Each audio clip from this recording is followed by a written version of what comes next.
গত 13 তারিখ ওবেল ইঞ্জিনিয়ারিং লিমিটেডে যে আমতলী বাইপাসস্থিত তাদের একটা কনস্ট্রাকশন চলছে, এখান থেকে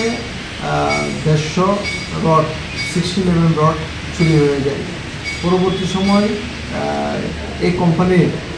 সেফটি অফিসার আমাদের কাছে একটা কমপ্লেন করে, এর ভিত্তিতে আমরা একটা সুনির্দিষ্ট মামলা নিয়েছি এবং তদন্ত নেমে আমাদের একটা টিম গঠন করে তদন্ত নেমে আমরা টোটাল 4 জনকে অ্যারেস্ট করি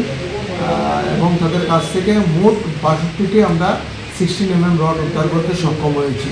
এবং আজকে তাদেরকে পুলিশ রিমান্ড চেয়ে আমরা আদালতে প্রেরণ করেছি এবং বাকি রডগুলো আমরা উদ্ধার করতে সক্ষম হব তাদের কাছ থেকে জিজ্ঞাসাবাদ করার পরে।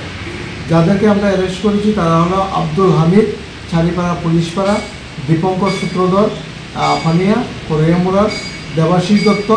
তার বাড়ি বট্টপুকুর এবং প্রিয়তোষ তার বাড়ি কল্যাণপাড়া। ছিল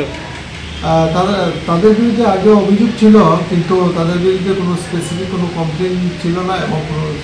কেসও আগে বিরুদ্ধে রেজিস্টার ছিল না।